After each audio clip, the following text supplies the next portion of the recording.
हरे हरे कृष्णा कृष्णा कृष्णा कृष्णा कृष्णा कृष्णा हरे हरे हरे, हरे, हरे हरे राम राम राम राम राम राम हरे हरे हरे। हरे। कृष्णा की कृपा से, प्रभुपाद जी की कृपा से हम लोग अब चौथे वीडियो पे आए हैं और अब हम लोग आगे बढ़ते हैं।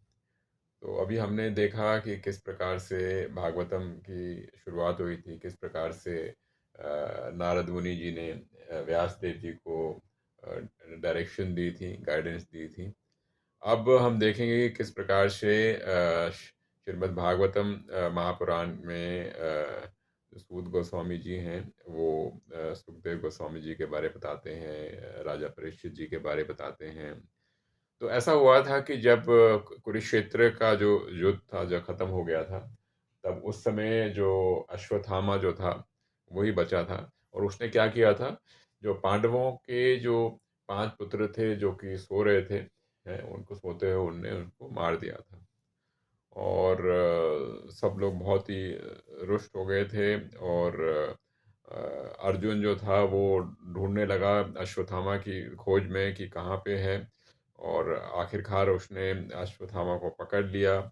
और और तब तक ऐसा हुआ था कि अश्वत्थामा ने ब्रह्मास्त्र का प्रयोग कर लिया था। तो भगवान कृष्ण ने कहा था अर्जुन को कि तुम अपना ब्रह्मास्त्र का प्रयोग करो और उसको रोको। इस प्रकार से उसको रोका गया था। और ताकि विनाश को रोका जा सके। फिर अश्वत्थामा को लेके आए थे द्रौपदी के पास। और तो द्रौपदी ने कहा था क्योंकि ये आपके आचार्य जो कि आपके गुरु हैं उसका पुत्र है, उसे आप छोड़ दीजिए, नहीं तो जो अश्वत्थामा की जो माता है कृपि, वो बहुत ही दुखी हो जाएगी। तो इस प्रकार से द्रौपदी जी ने बड़ी कृपा करी और ये मार्गदर्शन किया। तो अर्जुन ने फिर क्या किया, अश्वत्थामा के जो बाल थे सारे अ, मुंडवा दिए और उसके सिर पे जो मणि था उसको निकाल दिया। तो ये इस तरीके से ये कथा आती है। तो इस कथा से हमें ये मालूम पड़ता है कि जो भगवान ईश्वर कृष्ण के जो भी भक्त होते हैं वो बड़े कृपालु होते हैं। जिन लोगों ने बहुत ही क्रूर काम किया होता है उनको भी वो क्षमा करने के काबिल होते हैं। इसके बाद क्या होता है कि जो पांडव होते हैं, जो द्रौपदी होते हैं, सब लोग जो सारे उनके जो लोग जिन शरीर छोड़ दिया था उनके रिचुअल्स करते हैं। उसके बाद कृष्ण भगवान जो हैं वो युधिष्ठिर महाराज के उनके अश्वमेध यज्ञ करते हैं। और इस बीच में यह होता है कि उत्तरा जो होती है वो भागी भागी आती है, भगवान का शरण लेने के लिए आती है और वो बताती है कि किस प्रकार से वो जो अश्वत्थामा के जो उनके जो पुत्र था, उनको पुत्र को अपने घर में धारण किया हुआ था, जो कि गर्भ में धारण किया हुआ था वो महाराज परीक्षित थे। और उनकी प्राण की रक्षा करें, तो वो कृष्ण भगवान के पास भी बोलते हैं कि मेरे के ऊपर अश्वत्थामा ने इस प्रकार से आक्रमण किया है। तो भगवान जो हैं वो क्या करते हैं, वो अश्वत्थामा के पुत्र यानी परीक्षित महाराज को उत्तरा के गर्भ से बचाने के लिए वो उत्तरा के गर्भ में जाते हैं। और इस प्रकार से जो शिशु जिसका जन्म नहीं हुआ होता है उसकी भगवान रक्षा करते हैं। तो इस प्रकार से परीक्षित महाराज को, जो कि इस कथा को पूरा सुन रहे हैं, उनको जन्म होने से पहले भगवान ने उनको दर्शन दिए थे। तो इस प्रकार से उनकी पूरी उत्तरा के गर्भ को बचाते हैं। और इस प्रकार से हमें मालूम पड़ता है कि परीक्षित महाराज जो हैं उनको भगवान ने उसी समय दर्शन दे दिए थे जब वो जन्म नहीं लिया था। इस तरीके से परीक्षित महाराज किसी तरीके से चाहते थे तो वो जो उनको श्राप मिला था उसको हम किसी तरीके से वो चाहते थे तोड़ सकते थे। तो इससे हमें क्या मालूम पड़ता है, ये मालूम पड़ता है कि भगवान जो है, जो भी भगवान के पास जाता है पूरी तरह से शरणागत होके जाता है, शरण लेके जाता है, भगवान उसकी हमेशा रक्षा करते हैं। इस जिस तरीके से उत्तरा की भगवान ने पूरी तरह से रक्षा करी थी। इसके बाद क्या होता है, ये होता है कि भगवान फिर जा रहे होते हैं वहाँ से, हस्तिनापुर छोड़ के द्वारका की तरफ जा रहे होते हैं, तो कुंती माता जो कि पांडवों की माता होती हैं, वो आती हैं और वो कहती हैं, प्रार्थना करती हैं और कहती हैं कि हे प्रभु, आप ही ओरिजिनल हो, आप ही हो, श्रेष्ठ हो, और मेरे जैसे मूर्ख जो हैं, औरत हैं, मुझे एकदम साधारण हूँ, मुझे कुछ नहीं आता, बट फिर भी मैं कितनी भाग्यशाली हूँ कि आपने मुझे अपने दर्शन दिए हैं और आपके मेरे को पूरे दर्शन हुए हैं। तो आप कृपया करके आप मत जाएँ।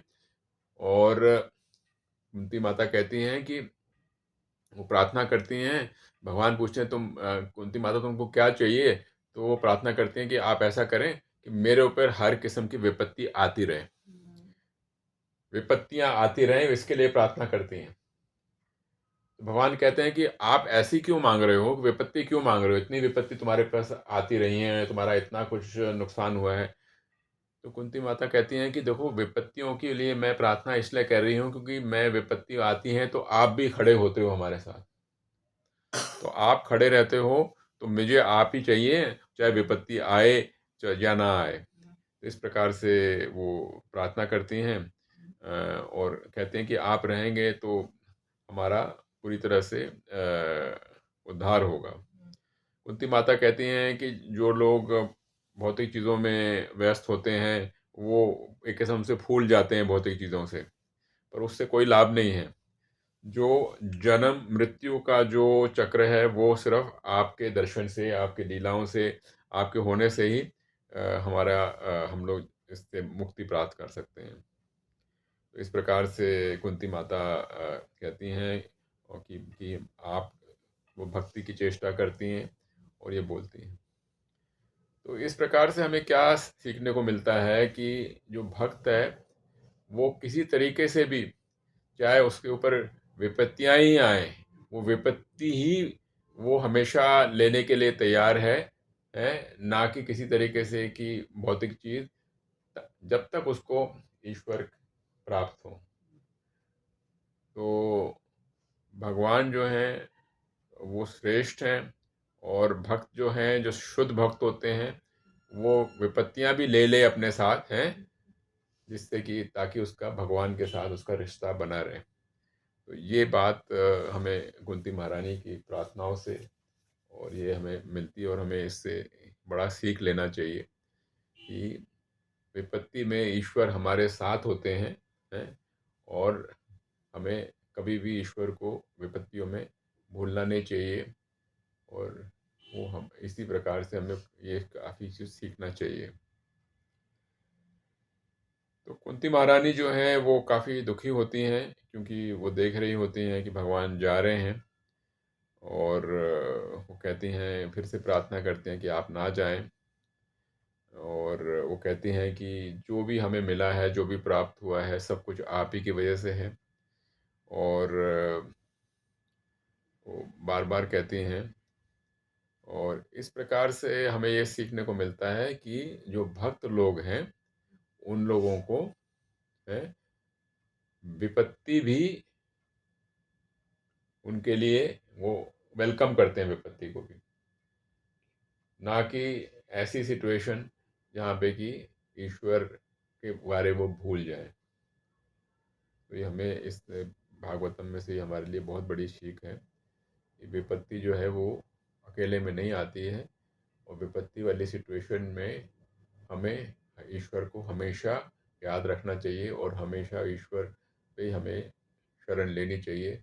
और जो भी विपत्ति है, वो एक किस्म से हमें ये मानना चाहिए कि उसमें ही हमारा कुछ ना कुछ भला छुपा हुआ है। हरे कृष्णा कृष्ण कृष्ण कृष्ण कृष्ण कृष्ण हरे हरे हरे, हरे हरे राम राम हरे राम राम राम राम हरे हरे हरे।